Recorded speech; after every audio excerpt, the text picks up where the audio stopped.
بسم الله الرحمن الرحيم. لقد جاءكم رسول من أنفسكم عزيز عليه ما عنتم حريص عليكم بالمؤمنين رؤوف رحيم.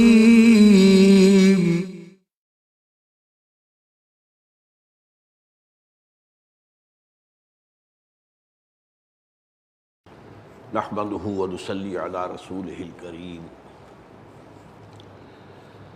اما بعد فقد قال الله تبارك وتعالى كما ورد في سورة لقمان: اعوذ بالله من الشیطان الرجیم بسم اللہ الرحمن الرحیم وَلَقَدْ آتَيْنَا لُقْمَانَ الْحِكْمَةَ أَنِ اشْكُرْ لِلَّهِ وَمَنْ يَشْكُرْ فَإِنَّمَا يَشْكُرُ لِنَفْسِهِ وَمَنْ كَفَرَ فَإِنَّ اللَّهَ غَنِيٌّ حَمِيدٌ. وقال تبارك وتعالى كما ورد في سورة العنكبوت: ومن جاهد فإنما يجاهد لنفسه إن الله لغني عن العالمين. صدق الله العظيم.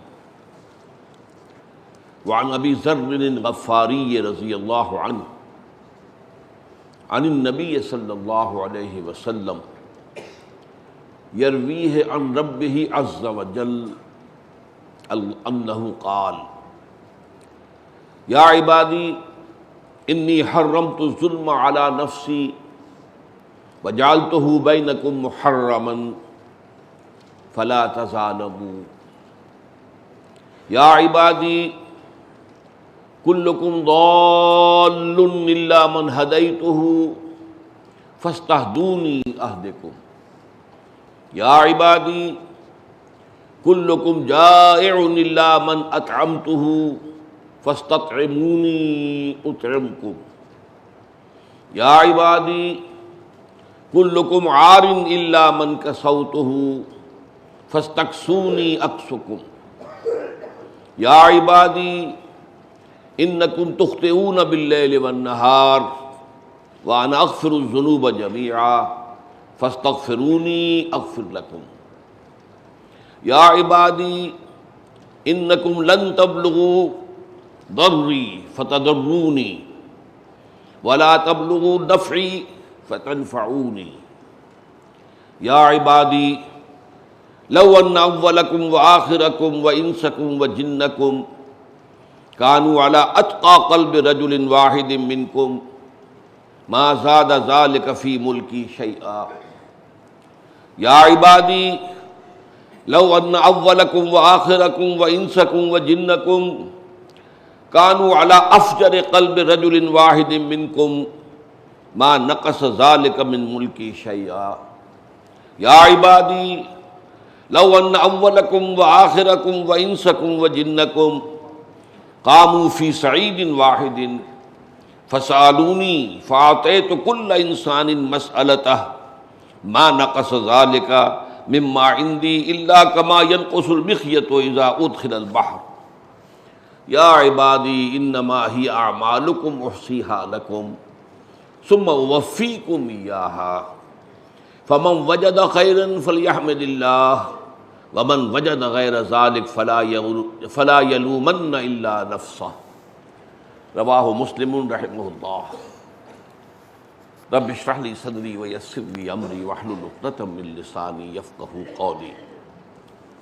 اللهم ربنا ألهمنا رشدنا واعذنا من شرور أنفسنا. اللهم أرنا الحق حقا وارزقنا اتباعه وأرنا الباطل باطلا وارزقنا اجتنابه. آمین یا رب العالمین. یہ جو طویل حدیث ابھی میں نے آپ کو سنائی ہے اور یہ حدیث قدسی ہے. حضرت ابو ذر رضی اللہ تعالی عنہ جن کے بارے میں حضور کا یہ قول نوٹ کر لیجئے: من کان یسرہ ان ینظر الی زہد عیسیٰ فلینظر الی صاحب ابی ذر رضی اللہ تعالی عنہ. جس شخص کی یہ خواہش ہو کہ وہ اپنی آنکھوں سے حضرت عیسیٰ علیہ السلام کے زہد کا مشاہدہ کر دے، وہ کتنے زاہد تھے۔ تو اسے چاہیے میرے اس دوست ابو ذر کو دیکھ لے، یعنی ان کا زہد وہ حضرت عیسیٰ علیہ السلام کے درجے کو پہنچا ہوا تھا۔ وہ راوی ہیں اور وہ حضور سے روایت کر رہے ہیں، جس میں کہ حضور نے فرمایا کہ اللہ تعالیٰ یہ ارشاد فرماتا ہے۔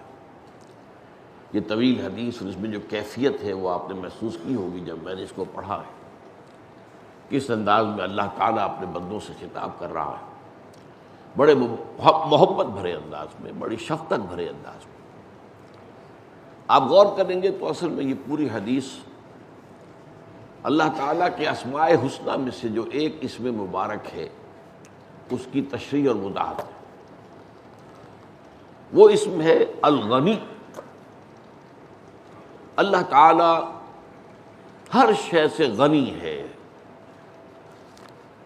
غنی کا ترجمہ جو ہے وہ کبھی کبھی بے پرواہ بھی کر دیا جاتا ہے، لیکن یہ بے پرواہ کا لفظ جو ہے یہ کئی معنوں میں استعمال ہو جاتا ہے۔ بے نیاز، اسے کسی کی کوئی احتیاج نہیں، کسی کی نہ کوئی بڑی احتیاج ہے، نہ کوئی چھوٹی سی چھوٹی احتیاج ہے۔ وہ الغنی ہے، بے نیاز ہے ہر شے سے۔ اس کی اصل میں وضاحت کی جا رہی ہے۔ اللہ تعالیٰ کا یہ نام بہت مرتبہ آیا ہے قرآن مجید میں، غنی حمید، جیسا کہ سورہ لقمان کی آیت میں آیا ہے، یہ 3 مرتبہ آیا ہے۔ وہ غنی بھی ہے اور حمید بھی ہے، محمود بھی ہے از خود، کوئی اس کی حمد کرے نہ کرے، اس کی حمد خود ہو رہی ہے پوری کائنات میں۔ وَإِن مِّن شَيْءٍ إِلَّا يُسَبِّحُ بِحَمْدِهِ وَلَٰكِن لَّا تَفْقَهُونَ تَسْبِيحَهُمْ۔ اس کائنات میں کوئی شے نہیں ہے جو اللہ کی تسبیح و تحمید نہ کر رہی ہو، لیکن تم ان کی تسبیح کو سمجھ نہیں سکتے۔ تو یہ ہے غنی حمید۔ غنی حلیم بھی آیا ایک مرتبہ، بے نیاز ہے اور بہت حلیم ہے، تمہارے گناہوں پر فوراً نہیں پکڑتا، تمہیں مہلت دیتا ہے، توبہ کی مہلت دیتا ہے، اصلاح کی مہلت دیتا ہے۔ غنی کریم ہے، غنی ہے اور بہت ہی کریم، بہت ہی مہربان۔ پھر الغنی یہ 8 مرتبہ آیا ہے جیسا کہ ہم نے دیکھا۔ اب پہلے ان 2 آیتوں کا حوالہ دے دوں، جس کا میں نے حوالہ دیا ہے اس کا ترجمہ سامنے آ جائے۔ وَلَقَدْ آتَيْنَا لُقْمَانَ الْحِكْمَةَ أَنِ اشْكُرْ لِلَّهِ۔ ہم نے ہی لقمان کو حکمت عطا کی تھی، دانائی عطا کی تھی کہ کر شکر اللہ کا۔ یعنی دانائی اور حکمت کا جو تقاضا ہے وہ یہ ہے کہ اللہ کا شکر انسان میں پیدا ہو جائے۔ یہ جو رکوع ہے سورہ لقمان کا دوسرا رکوع، یہ ہمارے مطالعہ قرآن حکیم کے منتخب نصاب کا درس نمبر 3 ہے، اور یہ حکمت قرآنی، فلسفہ قرآن، خاص طور پر فلسفہ ایمان، جس کو ہم کہیں گے حکمت اصولی۔ ایک ہے حکمت احکام کی، حکمت فروعی، حکمت تفصیلی، اور ایک حکمت اور فلسفہ ہے ایمان کا، وہ حکمت اصولی۔ تو اس کے ضمن میں یہ بہت جامع مقام ہے قرآن حکیم کا۔ بہرحال اس وقت اس تفصیل میں جانے کا تو موقع نہیں ہے۔ فرمایا ہم نے ہی لقمان کو حکمت عطا کی تھی کہ کر شکر اللہ کا۔ پھر فرمایا جو کوئی شکر کرتا ہے وہ اپنے بھلے کے لیے کرتا ہے، اس میں اللہ کا کوئی فائدہ نہیں، وہ اللہ کی کوئی ضرورت پوری نہیں کر رہا، بلکہ وہ اپنے بھلے کے لیے، اپنے فائدے کے لیے۔ اس کی اپنی شخصیت کا صحیح رخ پر اٹھان ہوگا، اپنی شخصیت صحیح رخ پر پروان چڑھے گی۔ اگر اس میں یہ شکر کا مادہ ہے اللہ کے لیے، تو در حقیقت یہ اس کے اپنی صحت معنوی، صحت باطنی، صحت روحانی کی دلیل ہے۔ وَمَنْ كَفَرَ فَإِنَّ اللَّهَ غَنِيٌّ حَمِيدٌ۔ اور جو کفر کرے، یہاں کفر کے معنی ہے ناشکری کرے۔ ہم اردو میں بھی بولتے ہیں کفران نعمت، اس لیے کہ لفظ کفر کا اصل مفہوم ہے کسی چیز کو چھپا دینا، اس لیے کفارہ کہتے ہیں۔ گناہ ہو گیا آپ سے، کوئی کفارہ آپ نے کیا تو وہ کفارہ جو ہے ڈھانپ لیتا ہے آپ کے گناہ کو، کفارہ۔ اسی اعتبار سے جو کاشتکار ہے اس کو بھی کفار کہا گیا ہے قرآن مجید میں، اعجب الکفار نباتہ، اس لیے کہ وہ بھی بیج کو زمین میں چھپاتا ہے، زمین میں ڈالتا ہے، زمین میں وہ چھپتا ہے، تو پھر وہ پودا بن کر نکلتا ہے۔ تو کفر، اور جب ظاہر ہے کہ اللہ تعالیٰ کی اگر نعمتوں پر احساس شکر قلب میں پیدا ہو اور ایک آدمی دبا دے اس کو، زبان سے ادا نہ کرے، تو یہ کفران نعمت ہے۔ اور اگر اللہ تعالیٰ کی توحید اور اللہ کے وجود کی گواہی انسان کے باطن میں سے ابھرے اور انسان اس کو دبا دے تو یہ کفر ہے۔ تو بات فرمایا ومن کفر فإن اللہ غنی حمید، جو کوئی کفر کرتا ہے، ناشکری کرتا ہے، کفران نعمت سے کام لیتا ہے، تو اللہ تو غنی ہے، اس سے تو کسی کی احتیاج نہیں ہے، وہ بے نیاز ہے، وہ اپنا بیڑا غرق کر رہا ہے، اپنی تباہی مول لے رہا ہے، اپنی عاقبت برباد کر رہا ہے۔ اللہ تو محمود ہے، کوئی اس کی حمد کرے نہ کرے۔ اور حمد کے بارے میں بھی بہت مرتبہ میں نے بتایا ہے کہ عام طور پر ہمارے ذہن میں ہے حمد کا ترجمہ تعریف، ثنا۔ حمد کا اصل مفہوم ہے شکر، کل شکر، کل ثنا، کل تعریف اللہ کے لیے۔ اس لیے کہ آپ دیکھتے ہیں کہ جو ہمیں جو دعائیں تلقین کی گئی ہیں ان میں شکر کے مقام پر حمد آتا ہے۔ آپ بھوک محسوس کر رہے تھے، نقاہت محسوس کر رہے تھے، اللہ نے آپ کو کھانا دیا، اب آپ کے اندر قوت جو ہے، وہ آپ کی انرجیز جو ہے وہ دوبارہ ظاہر ہو گئی۔ اب آپ کیا کہتے ہیں؟ الحمدللہ الذی اطعمنی وسقانی وجعلنی من المسلمین۔ کل شکر اس اللہ کا ہے کہ جس نے مجھے کھلایا اور پلایا اور مجھے مسلمانوں میں سے پیدا کیا، یہ شکر کا مقام ہے۔ اسی طرح صبح آنکھ کھلتے ہی الحمدللہ الذی احیانی بعد ما اماتنی والیہ النشور، کل شکر اس اللہ کا ہے جس نے مجھے دوبارہ زندگی عطا کی اس کے بعد کہ مجھ پر موت طاری ہو گئی تھی۔ نیند جو ہے وہ موت کی بہن ہے، اس میں انسان کا شعور جاتا رہتا ہے، موت میں جو ہے اس کی جان چلی جاتی ہے، لیکن یہ کہ یہ ایک دوسرے کے بہت قریب ہیں۔ اسی لیے صبح کی جو آنکھ کھلتے ہی جو دعا آ جانی چاہیے زبان پر، الحمدللہ الذی احیانی بعد ما اماتنی والیہ النشور۔ دوسری آیت میں نے آپ کے سامنے رکھی، وہ اس اعتبار سے بہت اہم ہے۔ ایک تو اللہ کا شکر ہے کہ اللہ کے احکام پر انسان چلے، نماز پڑھے، روزہ رکھے، یہ تمام احکام جو ہیں ان کو بجا لائے، حرام سے بچے، حلال پر اتفاق کرے، یہ ایک لیول ہے۔ ایک اس سے اوپر کا معاملہ ہے، اللہ کے لیے جہاد کرنا، تن من دھن لگا دینا اللہ کی عظمت کے لیے، اللہ کی کبریائی کے لیے، اللہ کی حکومت اس کو ریسٹور کرنے کے لیے۔ جیسے کہیں کسی بادشاہ کے خلاف بغاوت ہو جائے تو اب جو اس بادشاہ کے وفادار لوگ ہیں وہ کوشش کرتے ہیں کہ وہ ریسٹور ہو جائے، بادشاہ کی بادشاہت ریسٹور ہو جائے۔ تو آج پوری دنیا میں اللہ کے خلاف بغاوت ہے۔ آج آپ کو معلوم ہے کہ دنیا بھر میں سیکولرزم کا اصول مسلم ہے سب کے نزدیک، اور یہ سب سے بڑی بغاوت ہے جو تاریخ انسانی میں اللہ کے خلاف ہوئی۔ پہلے کیا ہوتا تھا؟ صرف یہ کہ ایک بڑے خدا کے ساتھ کچھ چھوٹے چھوٹے خدا بھی نتھی کر دیے، اس بڑے خدا کا انکار کبھی نہیں ہوا دنیا میں، لیکن چھوٹے چھوٹے خدا، اللہ کو بھی مانتے تھے، آلہہ کو بھی مان لیتے تھے۔ ہندوستان میں مہادیو کو بھی مانتے تھے اور دیویوں اور دیوتاؤں کو بھی مانتے تھے۔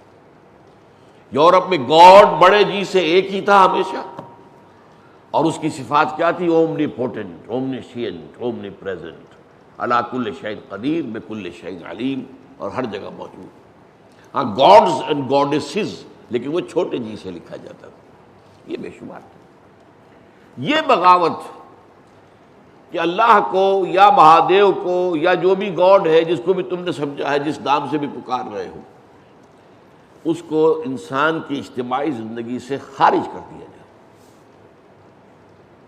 جیسے ہندوؤں میں ہے کہ بت انہوں نے رکھا ہوا، مندر میں جاتے ہیں اور سجدہ کر لیتے ہیں، اس سے دنڈوت کرتے ہیں، کچھ چڑھاوا چڑھاتے ہیں. اسی طرح اللہ کو ہم نے مسجد میں محدود کیا ہوا ہے. یہاں آتے ہیں رکوع و سجود کر لیتے ہیں. باہر جا کر تو ہم اللہ کو اللہ نہیں مانتے. ہماری پارلیمنٹ نہیں مانتی, ہماری عدالتیں نہیں مانتی. ہوا کرے اللہ کا حکم, ہم تو جو بھی قانون ہے دیوانی اور فوجداری اس ملک کا, اس کے مطابق فیصلے کریں گے. اور بنیادی طور پر اس پورے قانون کا ڈھانچہ رومن لا کے اوپر تیار ہوا ہے. اس حوالے سے اللہ کو بے دخل کیا جانا یہ سب سے بڑی بغاوت ہے. اب اس کو ریسٹور کرنے کے لیے کہ اجتماعی نظام بھی اللہ کے تحت آ جائے, یہ جہاد کوئی شخص کر رہا ہے. اب یہ بہت اونچا کام ہے جہاد. یہ تمام جو بھی افعال ہو سکتے ہیں انسان کے, ان میں سب سے اونچی شے ہے. لیکن اس کے بارے میں بھی فرما دیا, یہ سورہ عنکبوت کی آیت ہے, وَمَنْ جَاهَدَ فَإِنَّمَا يُجَاهِدُ لِنَفْسِهِ إِنَّ اللَّهَ لَغَنِيٌّ عَنِ الْعَالَمِينَ. جو کوئی بھی جہاد کرتا ہے ہماری راہ میں, جان اور مال کھپاتا ہے, مشقتیں کرتا ہے, ایثار کرتا ہے, مصیبتیں برداشت کرتا ہے, وَالصَّابِرِينَ فِي الْبَأْسَاءِ وَالضَّرَّاءِ وَحِينَ الْبَأْسِ, انہیں بھی کبھی یہ خیال نہ آ جائے کہ وہ ہم پر کوئی احسان کر رہا ہے. انہیں کبھی یہ خیال نہ آ جائے کہ ہماری کوئی ضرورت اس کے ذریعے سے پوری ہو رہی ہے. اسے کبھی یہ خیال نہ آ جائے کہ کوئی ہماری کیفیت کے اندر بگاڑ پیدا ہو گیا جسے وہ درست کر رہے ہیں. معاذ اللہ. جو جہاد کر رہا ہے وہ اپنے لیے کرتا ہے, اپنے بھلے کے لیے. اس کا سارا اجر و ثواب اسی کو ملے گا. اس کی عاقبت جو ہے وہ صبرے کی. اللہ تعالیٰ کے ہاں اس کو بلند سے بلند تر جو ہے مقامات جو ہیں جنت میں حاصل ہوں. تو گویا کہ ہر اعتبار سے اللہ تعالیٰ کے غنی ہونے کا تصور قرآن مجید دیتا ہے کہ مخلوق میں سے کوئی بھی کسی بھی درجے میں کسی اعتبار سے یہ نہ سمجھے کہ اللہ تعالیٰ کسی شے کا محتاج ہے. اب آئیے اس حدیث کو ہم پڑھتے ہیں. اس میں سب سے پہلے بات وہ ہے جو انسانی معاملات کی درستی کے لیے, اس لیے کہ ہمارے دین میں عبادات اور عبادات کے ساتھ معاملات, عام مذہبی ذہن جو ہے وہ عبادات کو زیادہ اہمیت دیتا ہے. نماز روزہ اس کے بارے میں ذرا کمی بیشی ہو جائے تو بہت حساس ہوتے ہیں ہم. جن لوگوں کے نزدیک رفع یدین وہ سمجھتے ہیں کہ ضروری ہے, وہ جو نہیں کر رہے ہوتے ان کی طرف سے بہت دل کے اندر جو ہے وہ ایک بوجھ محسوس کرتے ہیں. تو نماز روزے کے بارے میں تو ہم بہت حساس, معاملات کے بارے میں نہیں. حالانکہ اہم تر چیز جو ہے دین کے اعتبار سے وہ معاملات ہیں. اس لیے کہ تم اگر ایک دوسرے پر کوئی زیادتی کرو گے تو اس زیادتی کو اللہ معاف نہیں کر سکتا, بلکہ یہ کہ اس کو تمہیں ہی کسی نہ کسی حیثیت سے کمپنسیٹ کرنا پڑے گا. قیامت کے دن تمہاری کوئی نیکیاں اس کے حوالے کر دی جائیں گی. اگر تمہاری نیکیاں کم ہو جائیں گی تو ان کے گناہ تمہارے حساب میں درج ہو جائیں گے. لیکن یہ کریڈٹ ڈیبٹ ہو کر رہے گا. ہاں عبادات کی کمی اللہ غنی ہے, اللہ تعالیٰ عبادات کی کمی جو ہے اسے معاف فرماتا ہے, یہ اس کا حق ہے. اور وہ بہت بلند و بالا ہے کہ اپنے حق کے بارے میں آپ سے جھگڑے. ہاں یہ کہ تمہارے ایک دوسرے پر اگر کوئی تعدی, کوئی ظلم, کوئی حق تلفی, کوئی زیادتی ہوئی تو پھر اس کے بارے میں پکڑ ہو جائے گی. سب سے پہلی بات وہ کہی ہے, یا عبادی انی حرمت ظلم علیہ علی نفسی, اے میرے بندو میں نے ظلم کو اپنے اوپر حرام ٹھہرا لیا ہے. ظلم یہ بھی ہے کہ کسی کے اچھے عمل کا اس کو بدلہ نہ دیا جائے, یہ بھی ظلم ہے, حق تلفی ہے.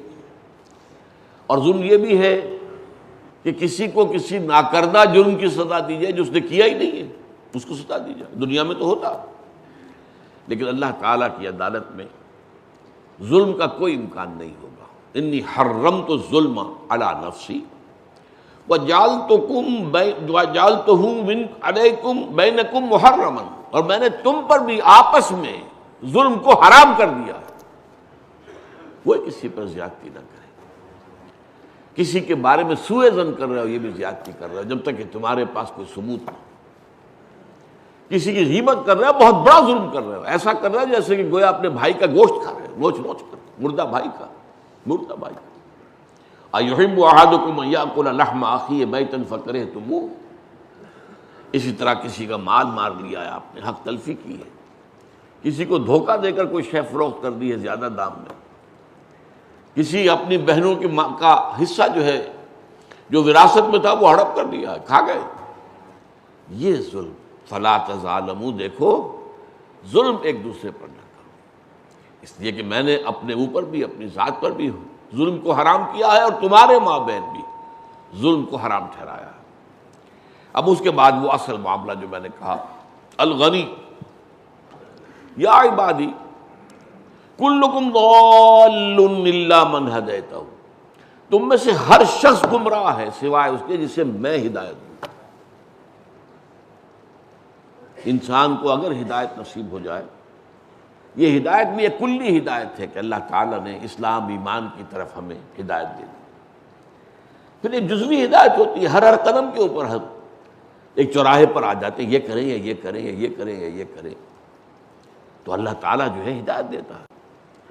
جہاں کہیں بھی محسوس ہو کہ ہدایت ملی ہے تو اللہ کے شکر کا کلمہ زبان سے نکلنا چاہیے، الحمدللہ الذی ہدانی لہذا وما کنت لأہتدی لولا ان ہدانی اللہ، کل شکر، کل ثنا، کل حمد، کل تعریف اس اللہ کے لیے ہے جس نے مجھے اس کی ہدایت بخشی، اور میں ہرگز ہدایت یافتہ نہ ہو سکتا اگر اللہ تعالیٰ ہدایت نہ دیتا۔ یا عبادی کلکم ضال الا من ہدیت فاستہدونی اہدکم، بس مجھ سے ہدایت طلب کرتے رہا کرو، میں تمہیں ہدایت دوں گا، طلب کرو۔ یہی طلب ہدایت ہے جو سورہ فاتحہ کی اہدنا الصراط المستقیم۔ اب آپ کو معلوم ہے جو شخص یہ کہہ رہا ہے وہ اللہ سے واقف ہے، اللہ کی توحید سے، صفات سے، کہا جا سکتا ہے پھر اب اور کون سی ہدایت اسے چاہیے؟ یوم قیامت کو بھی مانتا ہے، اللہ کی رحمانیت کو مانتا ہے، رحیمیت کو مانتا ہے، مالک یوم الدین ہونے کو مانتا ہے، اور کہہ رہا ہے ایاک نعبد و ایاک نستعین، لیکن ہر قدم پر عمل کے میدان میں انسان دو راہے پر آ جاتا، اور بسا اوقات باریک سا فرق ہوتا، جیسے کہ تکبر اور عزت نفس، بڑا باریک سا فرق ہے۔ ہو سکتا ہے کوئی شخص اپنی عزت نفس کے اعتبار سے کوئی طرز عمل اختیار کر رہا ہو، دیکھنے والے یہ سمجھیں کہ اس میں تکبر ہے، لیکن معاملہ انسان کی اپنی نیت کے حوالے سے اللہ کے ہاں آئے گا۔ یا عبادی کلکم جائع الا من اطعمتہ، میرے بندو تم میں سے ہر شخص بھوکا ہے سوائے اس کے کہ جسے میں کھلاؤں، میں خوراک دوں، میں طعام دوں، میں غذا دوں، میں رزق دوں، فاستطعمونی اطعمکم، تو مجھ ہی سے مانگا کرو، کھانے کے لیے مجھ سے مانگا کرو، مجھ سے طلب کیا کرو، رزق کی طلب مجھ سے کیا کرو، میں دوں گا۔ اس کے بعد آ جائے گا میرے خزانوں میں کوئی کمی نہیں ہے، میں دوں گا۔ یا عبادی کلکم عار الا من کسوتہ، اے میرے بندو تم سب کے سب ننگے ہو، عریاں ہو، سوائے اس کے جسے میں لباس عطا کرتا ہوں، فاستکسونی اکسکم، تو مجھ سے لباس طلب کرو، مجھ سے مانگو تو میں تمہیں لباس دوں گا۔ یا عبادی انکم تخطئون باللیل والنہار، اور اے میرے بندو تم تو دن رات خطائیں کرتے ہو، تم سے تقصیرات ہوتی ہیں، کوتاہیاں ہوتی ہیں، گناہ سرزد ہوتے ہیں، انکم تخطئون باللیل والنہار، رات اور دن، جیسے کہ ایک حدیث میں آتا ہے کل بنی آدم خطاؤون، خطا انتہائی خطا کار، یہ مبالغے کا صیغہ ہے، فعال، قہار، یہ وزن جو آتا ہے یہ مبالغے کے لیے آتا ہے۔ کلکم تخطئون باللیل والنہار، تم سب کے سب خطا کار ہو، انتہائی خطا کار، اور میں جو خطا کار جو توبہ کر لیں، وہ توابون جو ہیں ان میں سے وہ یقیناً بہتر لوگ ہیں، وہ اللہ کو پسند ہے، توبہ کرنے والے۔ فرمایا وَأَنَا أَغْفِرُ الذُّنُوبَ جَمِيعًا، تم گناہ کرتے ہو دن رات اور میں تمام گناہوں کو معاف کرتا ہوں، فاستغفرونی اغفر لکم، تو مجھ سے مغفرت چاہو، اللہم اغفر لنا وارحمنا، اللہم اغفر لنا وارحمنا، واہدنا وارزقنا فاستغفرونی اغفر لکم، مجھ سے معافی چاہو، استغفار کرو، میں تمہیں معاف کر دوں گا۔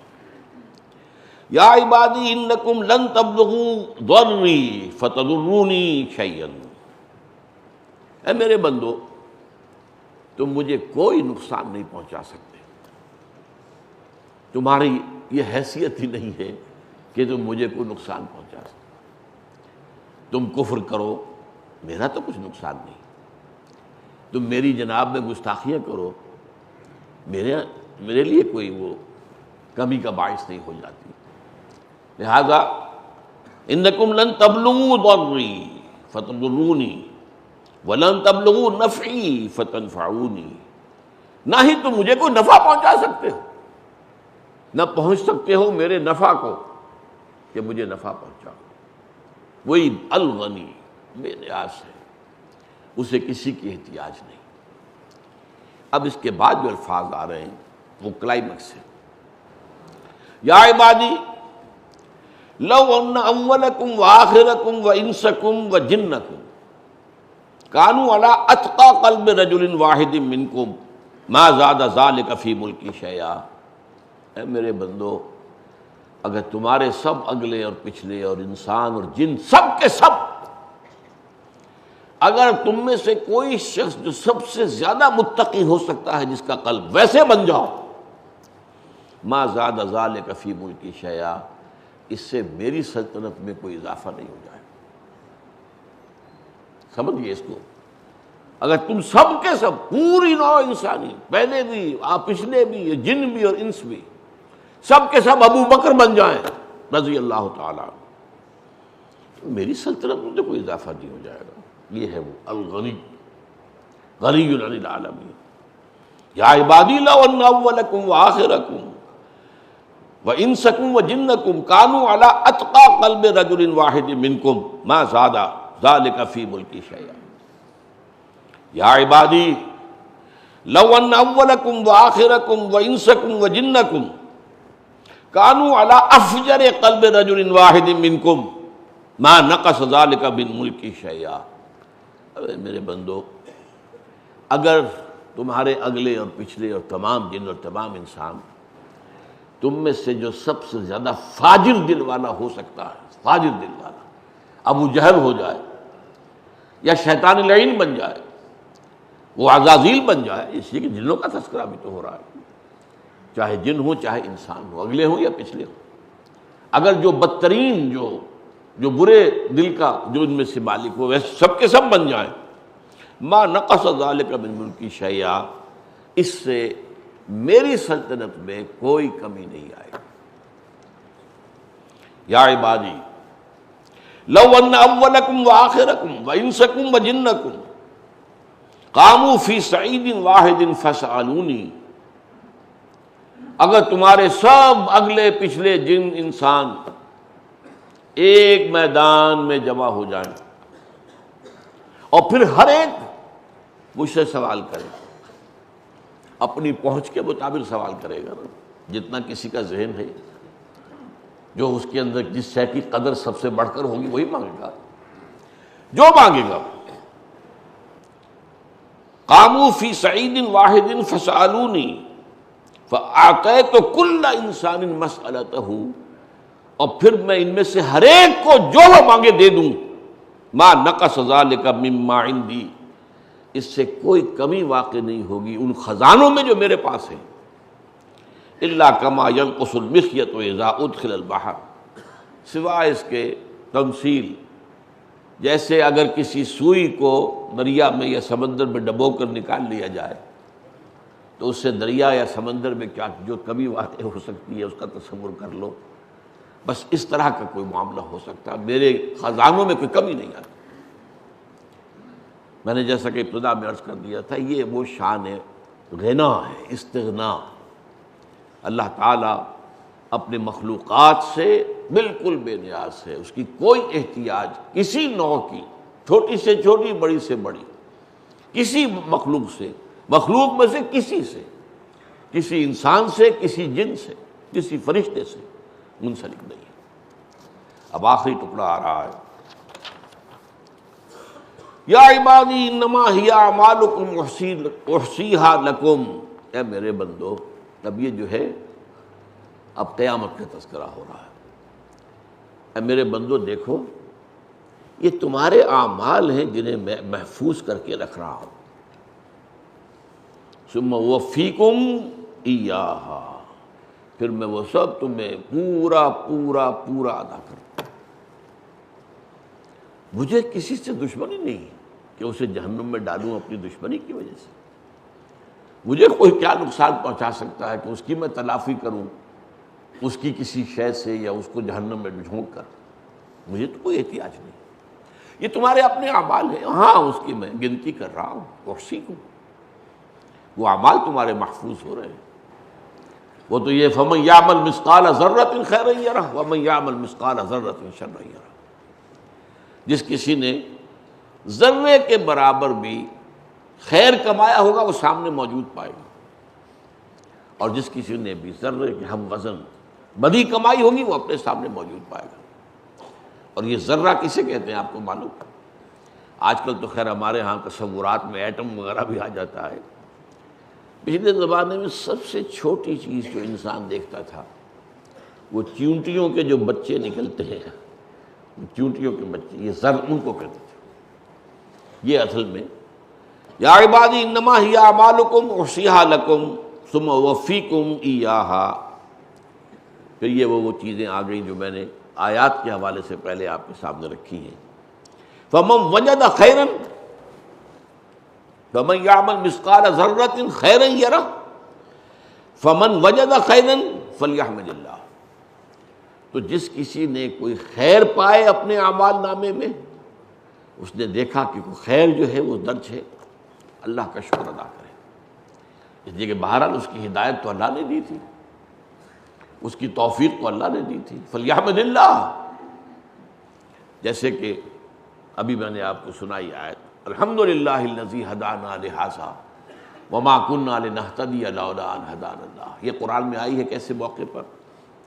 جب اہل جنت جنت میں داخل ہوں گے تو اب ان کے قلب کی گہرائیوں سے جو ترانہ حمد جو ہے وہ ابھر کر آئے گا، شکر کا، کیونکہ اہل ایمان دنیا میں تو ڈرتے رہتے ہیں، کانپتے رہتے ہیں، کسی کو اپنے عمل پر کوئی غرہ اور کوئی غرور اور کوئی اعتماد یہ نہیں ہوتا، عمل کے اوپر میں جس کا حساب لے لیا گیا وہ تو برباد ہو گیا، یہ تو حساب یسیر ہے جس کو اللہ نے چاہا، جس کا حساب بس سرسری طور پر دیکھ لیا، اگر کہیں ڈیٹیل کے اندر محاسبہ شروع ہو گیا تو کوئی شخص بھی شاید اللہ کے ہاں کامیاب نہ ہو سکے، یہاں تک کہ آپ کو بارہا میں نے وہ حدیث سنائی ہے، حضور نے فرمایا صلی اللہ علیہ وسلم، کوئی شخص بھی محض اپنے عمل کی بنیاد پر جنت میں داخل نہیں ہو سکے گا جب تک کہ اللہ کی رحمت اس کی دستگیری نہ فرمائے۔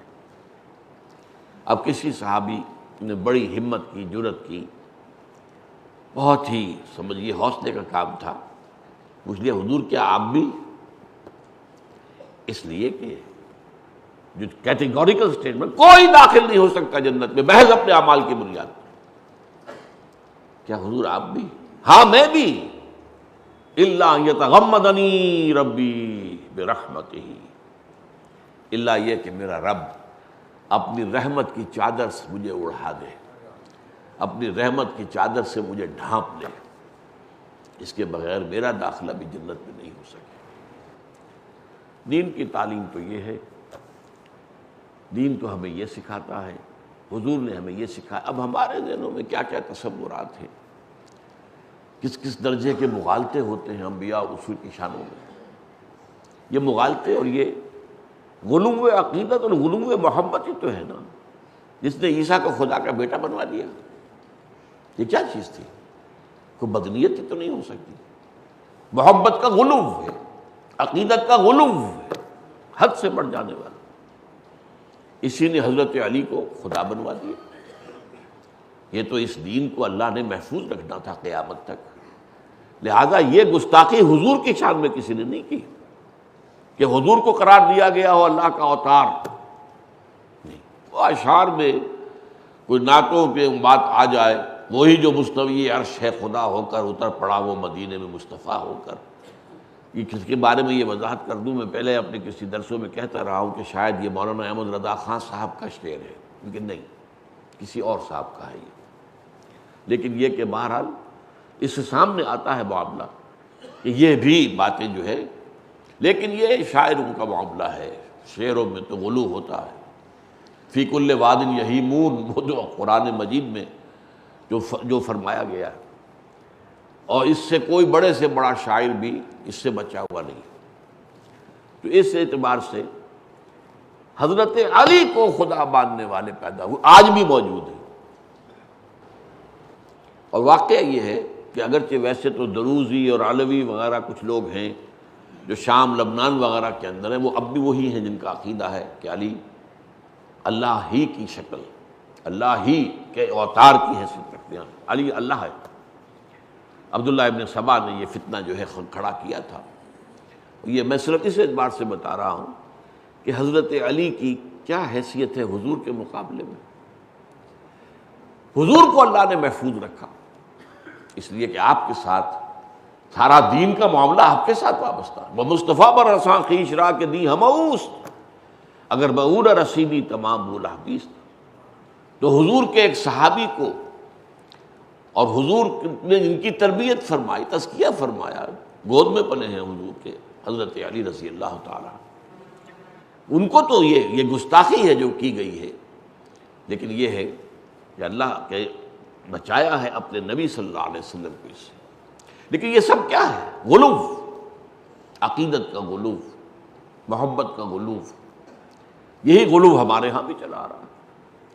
بہرحال فطرت جو انسان کی ہے اور سرشت جو ہے وہ تو بدلتی نہیں ہے. انسان جیسے پہلے جس طرح کی گمراہیوں میں مبتلا ہوئے ہیں ایسے ہی آج بھی ہو رہے ہیں.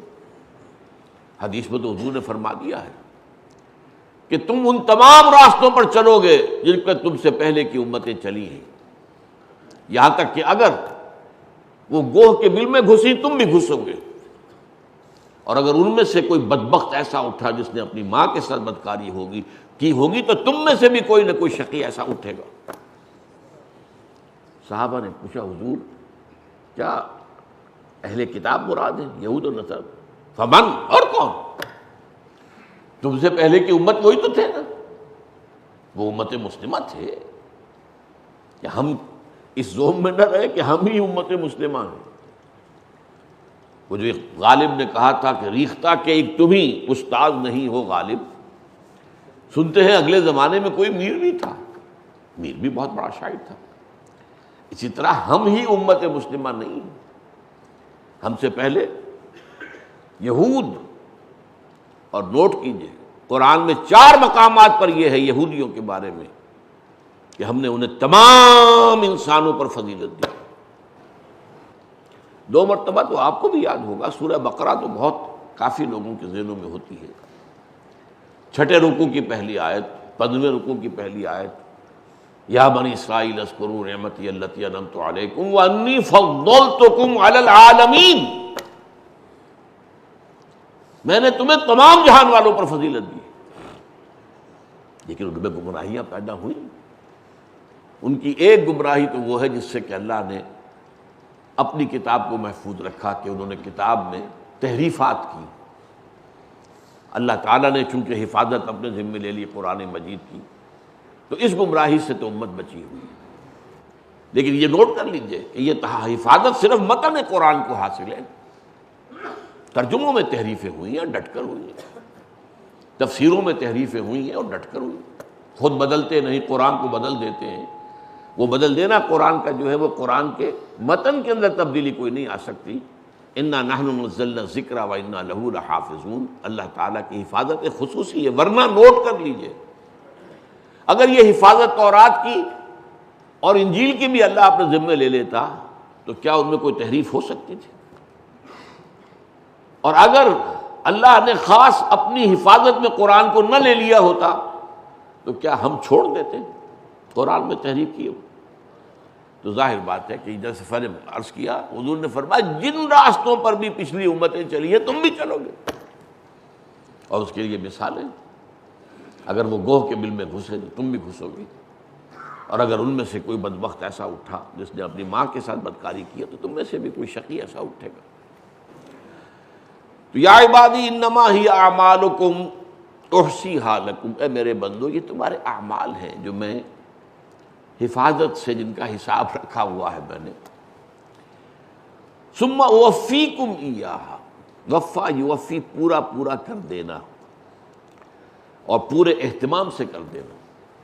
اوفا یوفی کے معنی بھی یہی ہے، پورا دینا، یہ باب افعال سے، لیکن باب افعال کے مقابلے میں باب تفعیل کے اندر بہت وزن ہوتا ہے، رفتہ رفتہ رفتہ رفتہ پورا پورا پورا پورا کر دینا۔ وفیکم ایھا، یہ تمہارے اعمال ہیں جو میں تمہارے پورے پورے بلا کم و کاست تمہیں عطا کر دوں گا، تمہیں دے دوں گا۔ فمن وجد خیرا فلیحمد اللہ، تو جو کوئی اپنے اعمال نامے میں خیر پائے وہ اللہ کی حمد کرے۔ اللہ نے توفیق دی تھی، اللہ ہی کے فضل و کرم سے تم نے وہ کام کیے تھے۔ ومن وجد غیر ذلک، اور جو کوئی اس کے سوا، اس کے برعکس چیز پائے، شر پائے، بدی پائے، برائی پائے، فلا یلومن الا نفسہ، تو وہ کسی کو ملامت نہ کرے سوائے اپنے نفس کے۔ اس کا کمانے والا وہ خود ہے، یہ اس کے اپنے اعمال ہیں، کسی اور کے اوپر نہ دھرے، بلکہ اس کی پوری ذمہ داری اسی کو قبول کرنی ہوگی۔ یہ حدیث جو طویل ہے، اور جیسا کہ میں نے عرض کیا تھا، یا عبادی یا عبادی یا عبادی کی تکرار جس کیفیت سے اس حدیث میں ہوئی ہے، اس میں اللہ تعالیٰ کی جو شفقت ہے، عبادی ہے میرے بندو، قرآن مجید میں آیا ہے نا، ما یفعل اللہ بعذابکم، اللہ کو کیا لینا ہے تمہیں عذاب دے کر، ان شکرتم، اگر تم شکر کی روش اختیار کرو تو اللہ کو تمہیں عذاب دے کر، اللہ تعالیٰ جو ہے وہ اس طرح کا نہیں ہے کہ جسے کسی کو کسی کو تکلیف دے کر اور کوئی خوشی حاصل ہوتی ہے۔ ما یفعل اللہ بعذابکم، تو یہ تو تمہارے اعمال ہیں، اور یہ اعمال ہم نے حفاظت کے ساتھ گن کر رکھے ہوئے تھے، تمہارے سامنے حاضر ہیں۔ تو جو ان میں خیر پائے اللہ کی حمد کرے، اللہ کا شکر ادا کرے، اور جو اس میں شر پائے، اس کے سوا کوئی شے، خیر کے علاوہ، خیر کے سوا، خیر کے برعکس، تو وہ کسی کو ملامت نہ کرے سوائے اپنے نفس کے۔ فصلی اللہ تعالی علی خیر خلقہ محمد وبارک وسلم تسلیما کثیرا کثیرا۔